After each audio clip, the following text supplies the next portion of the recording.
மக்களுக்கு நல்லது பண்றதுக்கு அரசியலுக்கு வாங்கடா, கொள்ளை அடிக்கிறது கொலை பண்றதுக்கு கூட அரசியலுக்கு. விஜய் அவர்களுடைய வெற்றிக்கு அதே நேரத்தில் திமுக வீழ்ச்சிக்கு இந்த சம்பவம் மிக முக்கியமானது அப்படின்னு சொல்லலாம். அதாவது வந்து பாத்தீங்கன்னா பிரேமலதா விஜயகாந்த் அவர்கள் திமுக கூட்டணி வச்சு மேடையில பேசிக்கிட்டு இருக்கும் போது பாத்தீங்கன்னா திமுக மகளிர் அணி பிரேமலதா ஒரு சம்பவத்தை ஷேர் பண்ணாங்க. நாம எல்லாம் பார்த்துக்கிட்டு தான் இருந்தோம். என்ன அப்படின்னா கற்பழிப்பு பாலியல் பலாத்காரங்கள் தானே அதிக அளவில் நடந்துட்டு இருக்கு. இந்த ரெண்டு விஷயம் போதாதா திமுக வீழ்த்துறதுக்கு? இந்த ரெண்டு விஷயம் வந்து பாத்தீங்கன்னா இன்னும் விஜய்க்கு வலுவை அதிகப்படுத்தியது, திமுகவுக்கு வந்து வீழ்ச்சி நோக்கி இழுத்து செல்வதற்கான ஒரு சூழல் உருவாகி இருந்தது. விஜய் அவர்கள் அடுத்து தமிழகத்துடைய சிஎம் பதவி ஏற்க போறாங்க. அப்ப எப்போ பதவி ஏற்க போறாங்க, இதற்கான நாள் எப்போ தீர்மானிக்கப்பட்டிருக்கிறது அப்படிங்கிற கேள்விகள் எல்லாமே இருந்துகிட்டு இருந்தது. இப்போ வந்து பாத்தீங்கன்னா நமக்கு தாவேக்காவோட இருக்கக்கூடிய நண்பர்கள் மூலமாக கிடைச்ச தகவலை வந்து பாத்தீங்கன்னா 8ஆம் தேதி விஜய் அவர்கள் முதலமைச்சராக பதவி ஏற்பதற்கு தீர்மானம் செய்யப்பட்டிருக்கிறது. 8ஆம் தேதி காலையில ஒரு 10 to 11 மணி அந்த நிலையில பதவி ஏற்கலாம் அப்படின்னு சொல்லி ஒரு முடிவு எடுக்கப்பட்டிருக்கு. நேரடியாக தமிழக அரியணையில முதலமைச்சராக வந்து உட்கார போனாங்க. இந்த நிகழ்வை பொறுத்த வரைக்கும் பாத்தீங்கன்னா தமிழக வரலாற்றுல முதல் முறையாக நடக்கக்கூடிய ஒரு நிகழ்வு அப்படின்னு சொல்லலாம். தமிழகத்துடைய விதியையே விஜய் அவர்கள் மாற்றி எழுதி இருக்கிறார் இந்த 2026 தேர்தலில். இது மட்டுமல்லாமல் திராவிடத்திற்கு எதிராக யாராலும் தமிழ்நாட்டில் வர முடியாது, திராவிடம் அந்த அளவுக்கு மக்கள் மத்தியில வேரூன்றி கிடக்கிறது அப்படிங்கிற மமதையில இருந்தவர்களுக்கு எல்லாமே திமுக வந்து இப்போ வந்து கழுகு பார்வையை தமிழக வெற்றி கழகம் மீது செலுத்திக்கிட்டே இருப்பாங்க. இந்த அழுத்தம் கொடுத்தாலும் அந்த அழுத்தத்தை பொறுத்த வரைக்கும் திமுகவுக்கு எதிராக திரும்புவதற்கான வாய்ப்புகள்லாம் இருக்கும். அதனாலதான் உதயநிதி ஸ்டாலின் அவர்கள் செய்தியாளர்கள் மத்தியில பேசும்போது கூட புதிதாக பதவியேற்க இருக்கக்கூடிய அரசுக்கு நான் வாழ்த்துக்களை தெரிவிச்சுக்கிறேன் அப்படின்னா கருத்துக்களை முன் வச்சாங்க. சிஎம் விஜய் அவர்கள் பதவி ஏற்கும் போது விஜய் அவர்கள் கூட அமைச்சர்கள் பதவி ஏற்கணும். குறைந்தது ஒரு 10 அமைச்சர்களாவது முதல்வர் பதவி ஏற்கும் போது பதவி ஏற்பாங்க. இதுதான் நடைமுறையில வச்சிருக்காங்க. யாராருக்கு இனி எந்தெந்த இலாகாக்கள் கொடுப்பது? காரணம் என்ன அப்படின்னா எல்லாருமே அமைச்சரவைக்கு புது முகங்கள் தான். தமிழக வெற்றி கழகத்தோட கூட்டணிக்கு யார் யார் எந்த கட்சிகளை கொண்டு வரலாம், இரண்டாவது ஒரு மெஜாரிட்டியான நம்பர்ஸை கொடுத்து ஒரு வலுவான அரசாங்கத்தை உருவாக்கணும். அதற்கான வேலைகளும் எந்தெந்த கட்சியை கொண்டு வரலாம் அப்படிங்கிற பேச்சுவார்த்தைகள் சைடுல நடந்துகிட்டே இருக்கு. பாத்தீங்கன்னா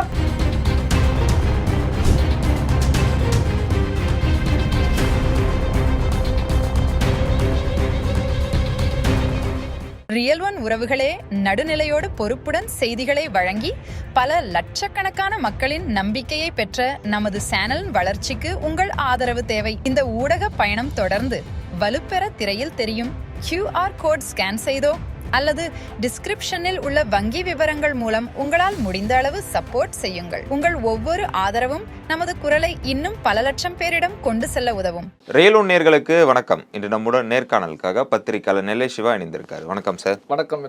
தமிழக வெற்றி கழகம் விஜய் அவர்கள் அபாரமாக வெற்றி அடைந்திருக்காருன்னு சொல்லலாம்.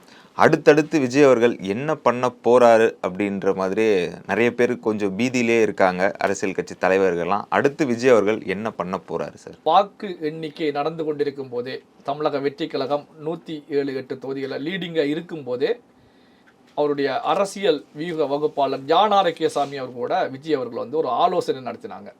என்ன ஆலோசனை அப்படின்னா அடுத்த கட்டமா நாம என்ன பண்ணலாம் அப்படிங்கிற விஷயங்கள் பேசப்பட்டது. என்ன அப்படின்னா நமக்கு மெஜாரிட்டி கிடைக்கலைன்னா எப்படி நாம செயல்படுவது, யாரை நம்ம பக்கம் எடுப்பது, நாம எப்படி அடுத்த மூவ் எடுக்கலாம் அப்படிங்கிற விஷயங்கள் இருந்தது. அதன் பிறகு நேர அடையாறில் இருக்கக்கூடிய தன்னுடைய பெற்றோருடைய வீட்டுக்கு போய் ஷோபா அண்ட் சந்திரசேகர் அவங்ககிட்ட ஆசி வாங்கினாங்க. ஸோ அதன் பிறகு வந்து நுங்கம்பாக்கத்தில் போய் பெரம்பூரில் வெற்றி பெற்றதுக்கான சர்டிஃபிகேட் வந்து தேர்தல் ஆணையத்திடமிருந்து விஜய் அவர்கள் பெற்றுக்கிட்டாங்க. இதில் கவனிக்க வேண்டிய விஷயம், விஜய் அவர்கள் தன்னுடைய பனையூர் வீட்டிலேருந்து நீலாங்கரை வீட்டிலேருந்து வெளியே வரும்போது வெளியே வர முடியாத அளவுக்கு மக்கள் கூட்டம். அதே நேரத்தில் வந்து பார்த்தீங்கன்னா விஜய் அவர்களுக்கு பாதுகாப்பு ஏற்பாடுகள் ஏற்கனவே வந்து OI+ பாதுகாப்பு கொடுக்கப்பட்டிருக்கு. அதை தாண்டி விஜய் அவர்களுக்கு அவர்களுடைய தனிப்பட்ட முறையிலையும் பவுன்சர்கள் வந்து பெருமளவில் இருக்காங்க. இதை கடந்து காலையில் லீடிங்கில் வந்து தமிழக வெற்றி கழகம் முன்னோக்கி பாய்ந்து கொண்டிருக்கிறது அப்படிங்கிற ஒரு சூழல் வந்த பிறகு தமிழக காவல்துறை பாதுகாப்பை பலப்படுத்தினாங்க. அதே நேரத்தில் CRPF சென்ட்ரல் கவர்மெண்ட்டை பொறுத்த வரைக்கும் விஜய் அவர்களுக்கான துணை ராணுவம் அப்படிங்கிற நிலையில் பாதுகாப்பை மேலும் பலப்படுத்தினாங்க. என்ன காரணம் அப்படின்னா ஒரு உச்சபட்ச தலைவருக்கு கொடுக்க வேண்டிய பாதுகாப்பு நேற்று வாக்கு எண்ணிக்கையில் ஒரு 11 மணி அளவிலேயே விஜய் அவர்களுக்கு கொடுக்கப்பட்டது. இந்த பாதுகாப்போடு தான் விஜய் அவர்கள் அடையாருக்கு சென்றது, நுங்கம்பாக்கம் போய் சர்டிஃபிகேட் வாங்கிட்டு வந்து இந்த நிகழ்வுகள் எல்லாமே நடந்துகிட்டு இருந்தது. காரணம் என்ன அப்படின்னா, யார் வெற்றி பெறுகிறார்களோ அவர்களுக்கு இந்த பாதுகாப்பு ஏற்பாடுகள் செய்யப்படும். அதே நேரத்தில் வந்து சித்தரஞ்சன் சாலையில் இருக்கக்கூடிய வீட்டில் இருந்து ஸ்டாலின் அவர்கள் அண்ணா அறிவாலயம் கிளம்பி வரும்போது கடந்த நாட்களில் அவருக்கு கொடுக்கப்பட்ட பாதுகாப்பு அங்கு கொடுக்கப்பட்டது. ஆனால் பாதுகாப்பு வந்து அதிக அளவில் அங்கு பாதுகாப்பு கொடுக்கப்பட்டதா அப்படின்னா பாதுகாப்புகள் குறைக்கப்பட்டது அப்படின்னு கூட சொல்லலாம். பாதுகாப்பு வந்து தேவையான அளவு தான் பாதுகாப்பு அங்கே இருந்தது. என்ன காரணம் அப்படின்னா, விஜய் அவர்கள் அடுத்து தமிழகத்துடைய சிஎம்மாக பதவியேற்க போகிறாங்க. அப்போ எப்போ பதவியேற்க போகிறாங்க, இதற்கான நாள் எப்போ தீர்மானிக்கப்பட்டிருக்கிறது அப்படிங்கிற கேள்விகள் எல்லாமே இருந்துகிட்டு இருந்தது. இப்போ வந்து பார்த்தீங்கன்னா, நமக்கு தாவேக்காவில் இருக்கக்கூடிய நண்பர்கள் மூலமாக கிடைச்ச தகவலை வந்து பார்த்தீங்கன்னா 8ஆம் தேதி விஜய் அவர்கள் முதலமைச்சராக பதவியேற்பதற்கு தீர்மானம் செய்யப்பட்டிருக்கிறது. 8ஆம் தேதி காலையில் ஒரு 10 to 11 மணி அந்த நிலையில் பதவியேற்கலாம் அப்படின்னு சொல்லி ஒரு முடிவு எடுக்கப்பட்டிருக்கு. அதனால வந்து விஜய் அவர்களை பொறுத்த வரைக்கும் அந்த காலகட்டம் வரைக்கும், இந்த 8ஆம் தேதி வரைக்கும் பார்த்தீங்கன்னா அடுத்த அரசியல் நகர்வுகளில் வேகமாக ஈடுபடுவாங்க. அதாவது தமிழக வெற்றி கழகத்துக்கு கூட யார் யார் கூட்டணியில் உள்ள வர போகிறாங்க, எந்தெந்த கட்சிகள் உள்ள வர்றது, ஸோ முதலமைச்சராக பதவியேற்ற பிறகு மெஜாரிட்டியை நாம் ப்ரூஃப் பண்ணிக்கலாம் அப்படிங்கிற நிலையில் விஜய் அவர்கள் ஒரு நகர்வுகளை எடுத்து போய்கிட்டு இருக்காங்க. இப்போ வந்து பார்த்தீங்கன்னா, விஜய் அவர்களை பொறுத்த வரைக்கும் இதுவரைக்கும் ஒரு நடிகராகத்தான் விஜயை இந்த தமிழகம் பார்த்து கொண்டிருந்தது. அரசியல் கட்சி ஆரம்பித்தாலும் கட்சியில் வந்து விஜய் அவர்கள் ஒரு பஞ்சாயத்து தலைவராக, ஒரு கவுன்சிலராக கூட வெற்றி பெறாத நிலையில தான் பார்த்தீங்கன்னா, கட்சி ஆரம்பித்தே 2 ஆண்டுகள் தான். பிரச்சாரங்கள் ஒரு கட்சி தலைவராகத்தான் மக்களை சந்திச்சாங்க, பிரச்சாரங்களில் ஈடுபட்டாங்க. ஒரு அரசு சார்ந்த, ஒரு தேர்தல் களம் சார்ந்த நிலையில வெற்றி பெற்று ஏதோ ஒரு பதவியில விஜய் அவர்கள் இல்லை. எந்த ஒரு அடிப்படை பதவியிலும் இல்லாமல் விஜய் அவர்களை பொறுத்த வரைக்கும் நேரடியாக தமிழக அரியணையில முதலமைச்சராக வந்து உட்கார போறாங்க. இந்த நிகழ்வை பொறுத்த வரைக்கும் பார்த்தீங்கன்னா, தமிழக வரலாற்றில் முதல் முறையாக நடக்கக்கூடிய ஒரு நிகழ்வு அப்படின்னு சொல்லலாம். அதாவது தமிழகத்துடைய விதியையே விஜய் அவர்கள் மாற்றி எழுதியிருக்கிறார். இந்த 2026 தேர்தலில் விஜய் அவர்கள் தமிழகத்துடைய விதியை மாற்றி இருக்கிறார் அப்படின்னு சொல்லலாம். இது மட்டுமல்லாமல் திராவிடத்திற்கு எதிராக யாராலும் தமிழ்நாட்டில் வர முடியாது. திராவிடம் அந்த அளவுக்கு மக்கள் மத்தியில் வேரூன்றி கிடக்கிறது அப்படிங்கிற மமதையில் இருந்தவர்களுக்கு எல்லாமே திராவிடத்தை எளிதாக அப்புறப்படுத்தி, ஆட்சி அதிகாரத்திலிருந்து அப்புறப்படுத்தி, திராவிட மாடல் அரசு அப்படின்னு சொல்லப்பட்ட திமுகவை வீட்டுக்கு அனுப்பி விஜய் அவர்கள் வந்து பார்த்தீங்கன்னா வந்திருக்காங்க.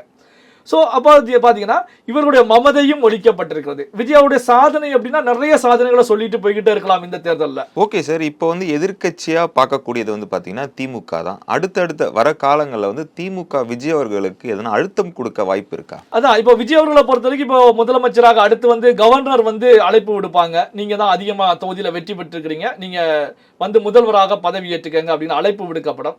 அழைப்பு விடுக்க போறாங்க அப்படின்னு வந்து பார்த்தீங்கன்னா இவர் வந்து முதலமைச்சராக பதவி ஏற்க போறாங்க.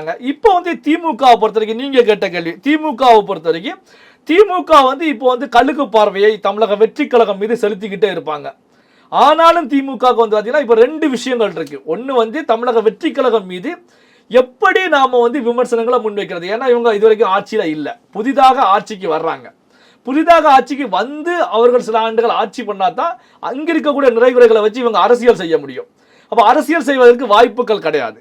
அப்போ வந்து பார்த்தீங்கன்னா இப்போ வந்து திமுகவை பொறுத்த வரைக்கும் அவங்க எதுக்காக தோல்வி அடைஞ்சோம், இப்போ மு.க. ஸ்டாலின் அவர்களை பொறுத்த வரைக்கும் எதுக்கு நாம தோல்வி அடைஞ்சோம், நம்மளோட கையில் கொடுக்கப்பட்ட ரிப்போர்ட்டுகள் எல்லாம் எதுக்கு தவறான ரிப்போர்ட்டுகளை நம்பர்ஸை போட்டு கொடுத்தாங்க, கூட இருந்தவங்களும் அப்படிதான் கொடுத்தாங்க. ஸோ நம்ம வந்து பார்த்தீங்கன்னா மாப்பிள்ளை மூலமாக, சபரிசன் மூலமாக பெண் நிறுவனம் கொடுத்த நம்பர்ஸும் வந்து 160, 180, 200ன்னு கொடுக்கப்பட்டுச்சு. பிரைவேட் கம்பெனிகள் மூலம் எடுக்கப்பட்ட சர்வேக்கள் கூட திமுக வெற்றி பெற்று ஆட்சி அமைக்கும் அப்படின்னு கொடுக்கப்பட்டது. இது மட்டுமல்லாமல் சட்டமன்ற உறுப்பினர்கள் அவர்களுடைய தொகுதிகளை நீங்க தனிப்பட்ட முறையில் டீமை வச்சு ஒரு சர்வே எடுத்து எங்ககிட்ட கொடுங்க அப்படிங்கும் போதும் அந்த சர்வேக்கள் எல்லாமே திமுக வெற்றி பெறுகிறது அப்படிதான் வந்துச்சு. இப்படி வந்து பார்த்தீங்கன்னா எல்லாமே வெற்றி அப்படின்னு வந்த சர்வேவை பொறுத்த வரைக்கும் இப்போ எல்லாமே தோல்வி அப்படிங்கிற நிலையில முடிவுகள் வந்திருக்கிறது. அப்போ வந்து பார்த்தீங்கன்னா எல்லாமே ஒரு தவறான ரிப்போர்ட் கொடுக்கப்பட்டிருக்கிறது அப்படின்னா பெரிய ஒரு அதிர்வலை தான் மு.க. ஸ்டாலின் மத்தியில் இருந்துகிட்டு இருக்கு. இது வந்து பாத்தீங்கன்னா பெரிய அளவில் பாதிப்பை ஏற்படுத்தியிருக்கு. காரணம் என்ன அப்படின்னா, இந்த வாக்குப்பதிவு முடிந்த பிறகு துர்கா ஸ்டாலின் அவர்களை பொறுத்த வரைக்கும் ஆன்மீகத்தில் ஈடுபாடு கொண்டவங்க. பல ஜோதிடர்களை அழைச்சி பேசினாங்க. ஜோதிடர்களும் சில நம்பர்ஸ்ல கொடுத்தாங்க. வாக்குப்பதிவுக்கு முந்தைய நிலையிலேயே பல பரிகார பூஜைகள்ல எல்லாம் ஈடுபட்டாங்க. நள்ளிரவு பூஜையில ஈடுபட்டாங்க, கோயில்கள்ல பல பூஜைகள்ல ஈடுபட்டாங்க, பரிகாரங்கள்ல எல்லாம் ஈடுபட்டாங்க அப்படிங்கிற செய்திகள் நம்ம மீடியாக்கள்ல பார்த்துக்கிட்டு தான் இருந்தோம். இப்படி பல வழிகளிலையும் ஆன்மீக ரீதியாக செய்யப்பட்டோம். கேரளாவில இருந்து ஜோதிடர் வந்து ஒரு நம்பர்ஸை குறிச்சு கொடுத்தாங்க. இது எல்லாமே திமுக சாதகமாக இருந்தோம். எப்படி திமுக களத்துல தோல்வி கண்டது அப்படிங்கிற பெரிய ஒரு அதிர்ச்சி வந்து திமுக மட்டத்தில் இருந்துகிட்டே தான் இருக்கு. இப்படியான சூழ்நிலை நீங்க கேட்டது போல திமுக அழுத்தங்களை கொடுக்குமா அப்படின்னா இப்போ கொடுப்பதற்கான வாய்ப்புகள் கிடையாது. எந்த அழுத்தம் கொடுத்தாலும் அந்த அழுத்தத்தை பொறுத்த வரைக்கும் திமுகவுக்கு எதிராக திரும்புவதற்கான வாய்ப்புகள் தான் இருக்கும். அதனாலதான் உதயநிதி ஸ்டாலின் அவர்கள் செய்தியாளர்கள் மத்தியில் பேசும்போது கூட புதிதாக பதவியேற்க இருக்கக்கூடிய அரசுக்கு நான் வாழ்த்துக்களை தெரிவிச்சுக்கிறேன் அப்படின்னா கருத்துக்களை முன் வச்சாங்க. அதே நேரத்தில் தோல்வி அப்படிங்கிறது சகஜமான ஒரு விஷயம் தான். திமுக வந்து பல தோல்விகளை கண்டு வெற்றி வாகை சூடிய கட்சி தான் அப்படிங்கிற கருத்துக்களை முன் வச்சாங்க. இதுல உதயநிதி ஸ்டாலின் அவர்கள் தெரிவித்த விஷயத்தையே நம்ம எடுத்துக்கிட்டோம் அப்படின்னா திமுக பல தோல்விகளை கண்டு வெற்றி கண்ட கட்சி தான், தோண்டு போகாத கட்சி தான்.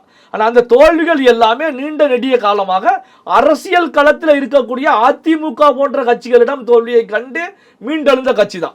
ஆனா வந்து பாத்தீங்கன்னா புதிதாக கட்சி ஆரம்பித்த அரசியல்ல பெரிய அளவுல தாக்கத்தை ஏற்படுத்தாத, அரசியல் அளவுல பெரிய அளவுல அனுபவம் இல்லைன்னு சொல்லப்பட்ட விஜய் அவர்களை பொறுத்த வரைக்கும் திமுக தோல்வி ஏற்படுத்துறாங்க அப்படின்னா இதை வந்து சாதாரணமான தோல்வியாக எடுத்துக்க முடியாது.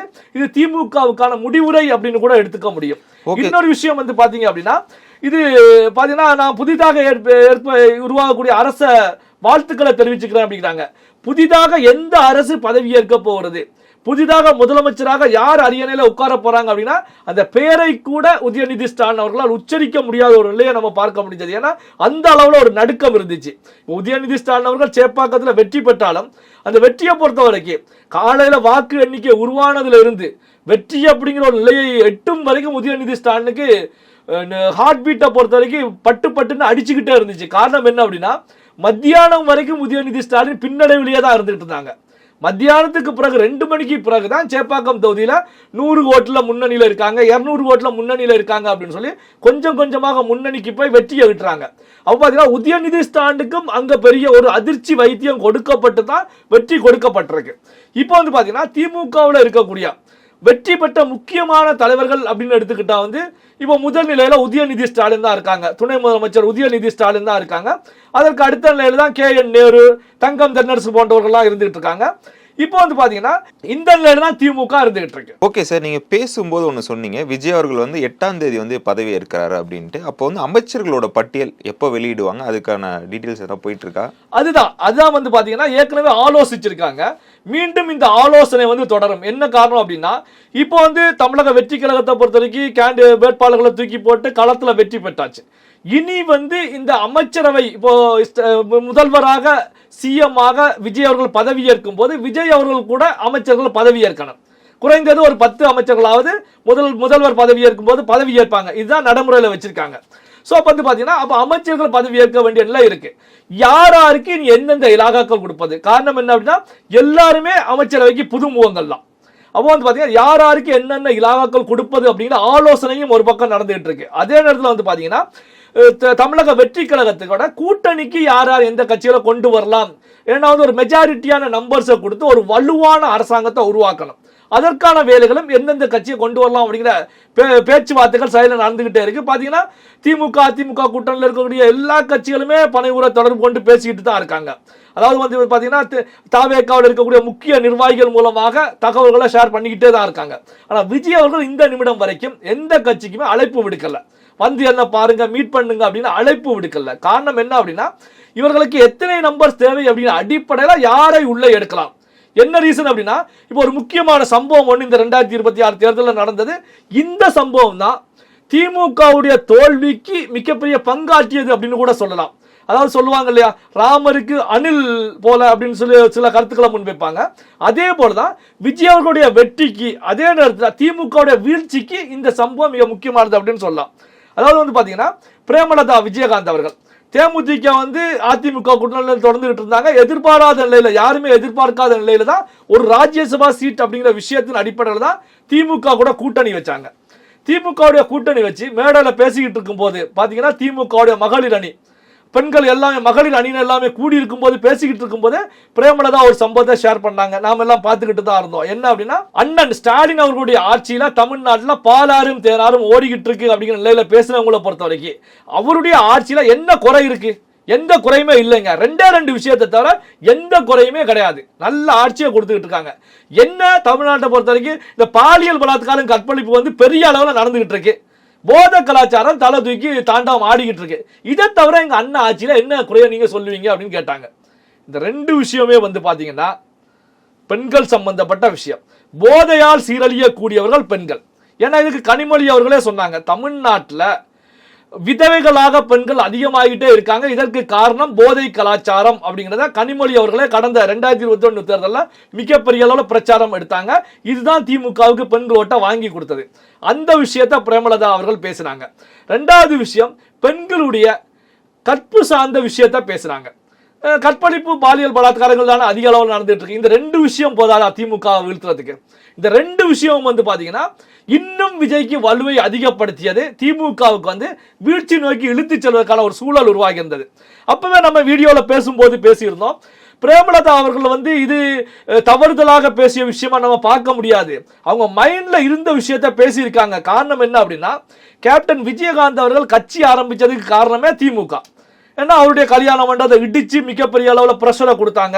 கல்யாண மண்டபத்தையே இடிச்சு நீ இப்படி நாசம் பண்ணிட்டியே, எனக்கு ஒரு பெரிய பாதிப்பை ஏற்படுத்திட்டியே, அப்போ திமுகக்கு எதிராக நம்ம அரசியல் செய்யணும் அப்படின்னு சொல்லி தான் தேமுதிக அப்படிங்கிற கட்சியை விஜயகாந்த் அவர்கள் உருவாக்கிறாங்க. அப்போ விஜயகாந்த் அவர்கள் இருக்கக்கூடிய காலகட்டம் வரைக்கும் திமுகவுக்கு எதிரான சிந்தனையோடு எதிரான அரசியலை தான் விஜயகாந்த் அவர்கள் எடுத்து சென்றுட்டு இருந்தாங்க. ஆனா வந்து பாத்தீங்கன்னா தன்னுடைய கணவருக்கு எதிரான நிலையில திடீர்னு எதிரிக்கூடிய பிரேமலதா அவர்கள் சேர்ந்துட்டாங்களே அப்படின்னு வரும்போதுதான், இல்ல பிரேமலதா அவர்களை பொறுத்த வரைக்கும் நம்ம வெளியில இருந்து திமுகவை ஆட்சியில இருந்து அகற்றுவதற்கு பதிலாக உள்ள இருந்தே அகற்றி விடலாம். அதாவது பாத்தீங்கன்னா ஸ்பைன்னு சொல்லுவாங்க, ஸ்லீப்பர் செல்லுன்னு சொல்லுவாங்க. இதே போலதான் உள்ள இருந்து காலி பண்ணிடலாம் அப்படின்னு சொல்லிட்டு தான் உள்ள இருந்து இது போன்ற ஒரு கருத்துக்களை முன் வச்சாங்க. இந்த விஷயம் வந்து பாத்தீங்க அப்படின்னா திமுகவில் முதல்வர் ஸ்டாலின் அவர்கள் மேடையில் உட்கார்ந்துகிட்டு இருக்கும் போதே பிரேமலதா அவர்கள் இது போன்ற ஒரு கருத்துக்களை முன்வைக்கிறாங்க. ஆனா அங்க எதிர்ப்பு எதுவுமே முன் வரல அப்படிங்கும் போதுதான் அப்போ வந்து இந்த பாலியல் பலாத்காரங்கள், கற்பழிப்பு, இந்த போதை கலாச்சாரங்களை திமுக வந்து சர்வசாதாரணமாக பார்த்துக்கிட்டு இருக்கு. முதல்வர் ஸ்டாலின் அவர்கள் கூட இதை சாதாரணமாக ரசிச்சுக்கிட்டு தான் இருக்காரு. ஏன்னா பிரேமலதா பேசும்போது எப்படி ரசிச்சுக்கிட்டு இருந்தாங்களோ அதே போல சாதாரணமாக ரசிச்சுக்கிட்டு தான் இருக்காங்க. அப்படின்னா எண்ணம் தமிழகத்தில் இருக்கக்கூடிய இல்லத்தரசிகள் மத்தியில் ஏற்பட்டதன் விளைவுதான் எதிர்காலத்தில் நம்ம பெண்களுக்கு பாதுகாப்பு வேண்டும் அப்படிங்கிற ஒரு விஷயம் உருவானது.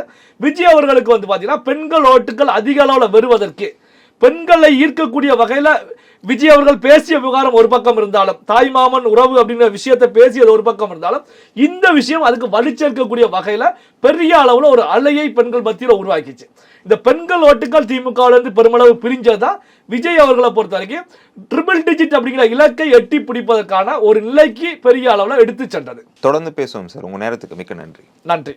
உங்கள் பிசினஸ் இன்னும் அதிக மக்களை சென்றடைய வேண்டுமா? இன்றைய டிஜிட்டல் உலகில் சரியான ப்ரமோஷன் தான் வெற்றியின் முதல் படி. தமிழகம் முழுவதும் பல லட்சக்கணக்கான பார்வையாளர்களை தினமும் சென்றடையும் ரியல் ஒன் யூடியூப் சேனல்களில் உங்கள் பிசினஸ் இனி எல்லோரும் அறியட்டும். குறைந்த செலவில் அதிக ரீச்.